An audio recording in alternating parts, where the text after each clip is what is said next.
اعوذ باللہ من الشیطان الرجیم بسم اللہ الرحمن الرحیم السلام علیکم ورحمۃ اللہ وبرکاتہ۔ سورۃ الانعام آیت نمبر 74 سے آنورڈز آج ہم دیکھیں گے ایک سبق جس میں ہم اللہ سبحانہ و تعالیٰ کی وحدانیت پر غور بھی کریں گے اور ایک خوبصورت دعا بھی پڑھیں گے انشاءاللہ۔ تو یہاں پر اللہ تعالیٰ فرماتے ہیں وَإِذْ قَالَ إِبْرَاهِيمُ لِأَبِيهِ آزَرَ أَتَتَّخِذُ أَصْنَامًا آلِهَةً إِنِّي أَرَاكَ وَقَوْمَكَ فِي ضَلَالٍ مُبِينٍ۔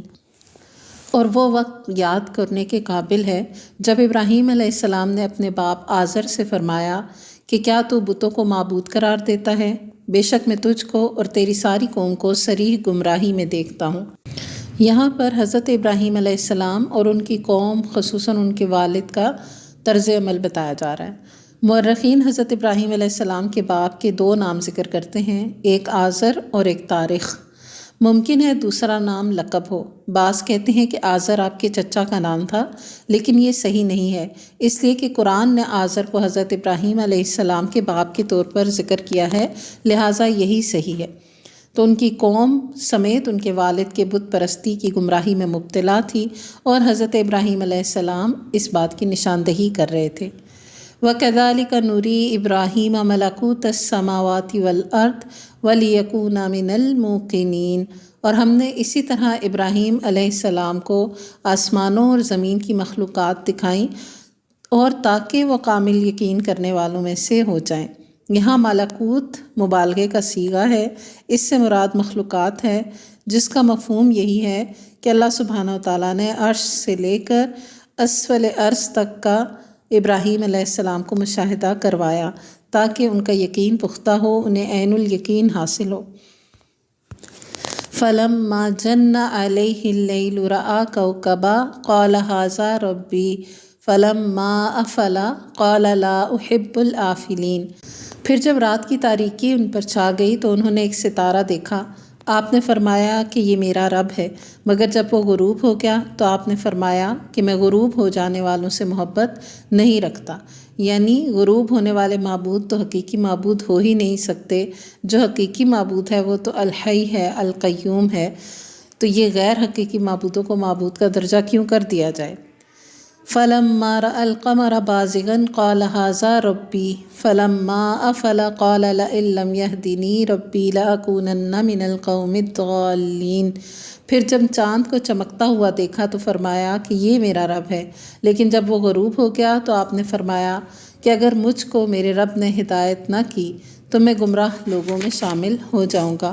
فَلَمَّا رَأَى الشَّمْسَ بَازِغَةً قَالَ هَٰذَا رَبِّي هَٰذَا أَكْبَرُ فَلَمَّا أَفَلَتْ قَالَ يَا قَوْمِ إِنِّي بَرِيءٌ مِّمَّا تُشْرِكُونَ۔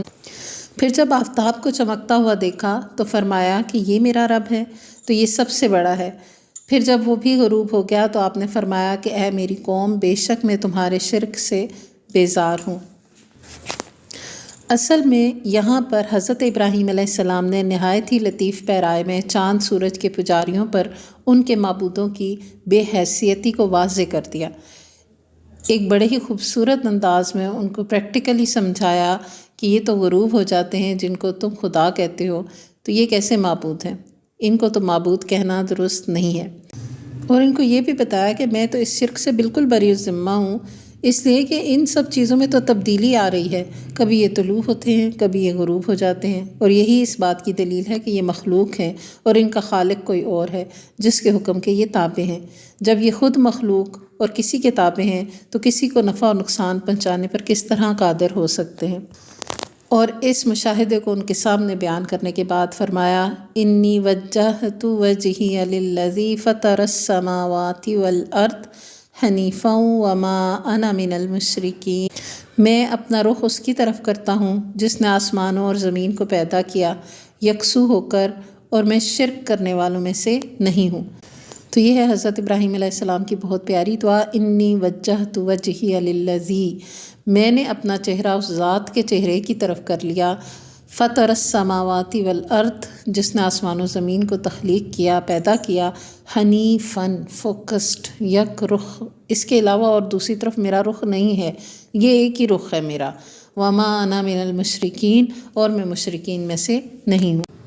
یعنی غیر اللہ کا انکار کیا اور ایک اللہ کے آگے اپنے رخ کو کر لیا، صرف ایک ہی الہ بنایا، صرف ایک ہی الہ جو حقیقت میں الہ ہے اسی کو الہ جانا، اور اپنے نفع نقصان کو اسی کے ساتھ منسوب رکھا، کسی اور کے اختیار میں نہ سمجھا۔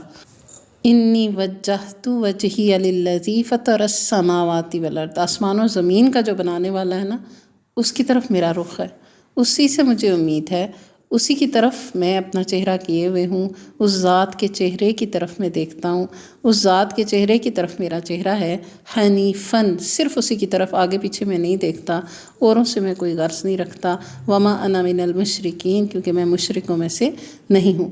وحاجہ قومہ، اور ان سے ان کی قوم جھگڑا کرنے لگی۔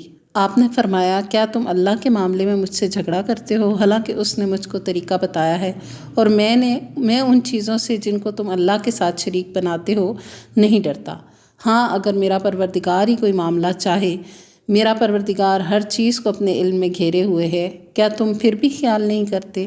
اور میں ان چیزوں سے کیسے ڈروں جن کو تم شریک بناتے ہو، حالانکہ تم اس بات سے نہیں ڈرتے کہ تم نے اللہ کے ساتھ ایسی چیزوں کو شریک ٹھہرایا ہے جن پر اللہ نے کوئی دلیل نازل نہیں فرمائی۔ سو ان دو جماعتوں میں سے امن کا زیادہ مستحق کون ہے اگر تم خبر رکھتے ہو؟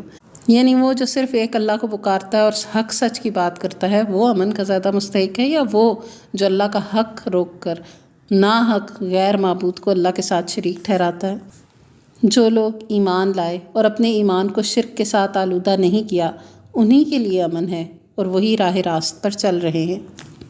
وَتِلْكَ حُجَّتُنَا آتَيْنَاهَا إِبْرَاهِيمَ عَلَىٰ قَوْمِهِ نَرْفَعُ دَرَجَاتٍ مَّن نَّشَاءُ إِنَّ رَبَّكَ حَكِيمٌ عَلِيمٌ، اور یہ ہماری حجت تھی جو ہم نے ابراہیم کو ان کی قوم کے مقابلے میں دی تھی۔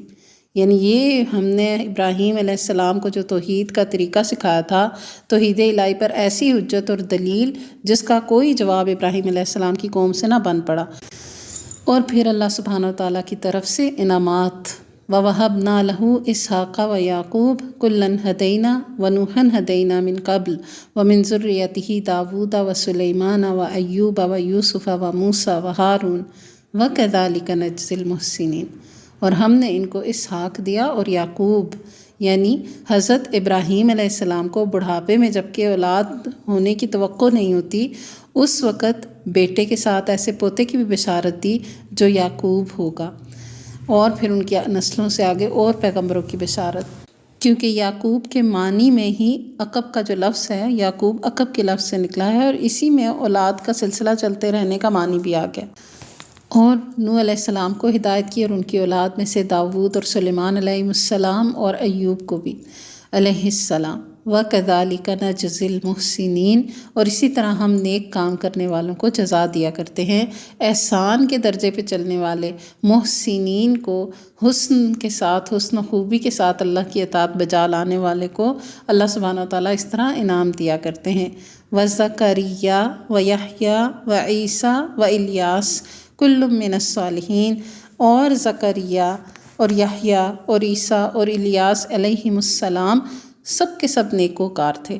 واسماعیل والیسع ویونس ولوطا، اور اسماعیل اور یسع اور یونس اور لوط علیہم السلام، وکلا فضلنا علی العالمین، ان سب کو بھی ہم نے جہان والوں پر فضیلت دے دی۔ ومن آبائہم وذریاتہم واخوانہم وَاجْتَبَيْنَاهُمْ وَهَدَيْنَاهُمْ إِلَىٰ صِرَاطٍ مُّسْتَقِيمٍ، اور ان کے کچھ باپ دادوں کو اور کچھ اولاد کو اور کچھ بھائیوں کو، اور ہم نے ان کو مقبول بنایا اور ہم نے ان کو راہ راست کی ہدایت دی۔ ذَلِكَ هُدَى اللَّهِ، یہ ہے اللہ کی ہدایت، یعنی اللہ خالی رستہ ہی نہیں دکھاتا، رستہ دکھاتا ہے، اس پہ چلاتا ہے اور اچھی منزل تک پہنچاتا ہے۔ ذَلِكَ هُدَى اللَّهِ، یہ ہے اللہ کی ہدایت، يَهْدِي بِهِ مَن يَشَاءُ مِنْ عِبَادِهِ، جس کو چاہتا ہے اپنے اس رستے کی راہ دکھاتا ہے اپنے بندوں میں سے۔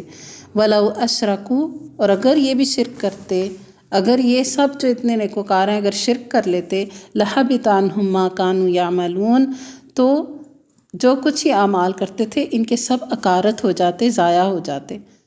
ابھی تو یہ ہوا کہ وہ وحدانیت کے رستے پر چلے، اللہ رخ رہے، اور غیر اللہ سے انہوں نے منہ موڑے رکھا تو اللہ نے ان کو یہ انعام و اکرام نوازا۔ اور اگر یہ برگزیدہ پیغمبر ان نیکیوں میں شرک کو شامل کر لیتے، جو کہ بعید از قیاس ہے، ممکن نہیں ہے، لیکن عام لوگوں کو سکھانے کے لیے، سمجھانے کے لیے یہ بات کی گئی تو پھر ان کے بھی عمل ضائع ہو جاتے، پھر انعام ملنے کے بجائے کچھ اور معاملہ ہوتا۔ تو اس لیے یہ سب لوگوں کے لیے رہنمائی کے لیے یہاں پر بات آ گئی کہ ایک اللہ کے رستے پر چلنا، وحدانیت کے طریقے پر چلنا، اللہ رخ ہونا دنیا اور آخرت کی کامیابی کی ضمانت ہے، اور شرک کے رستے پر چلنا تمام اعمال کو اکارت کرنا، تباہ کرنے کے برابر ہے۔ تو یہاں 18 پیغمبروں کے نام مبارک لے کر سب لوگوں تک یہ پیغام پہنچایا گیا کہ شرک کے رستے پر چلنا تباہی کے رستے پر چلنا ہے، جس سے سارے کے سارے نیک عمل بھی ضائع ہو جائیں گے۔ اللہ تعالیٰ اس برائی سے ہم سب کو اپنی امان میں رکھے، بخیر و عافیت، اور اپنے فضل و کرم سے نوازے، اور ہم سب کا حامی و ناصر ہو۔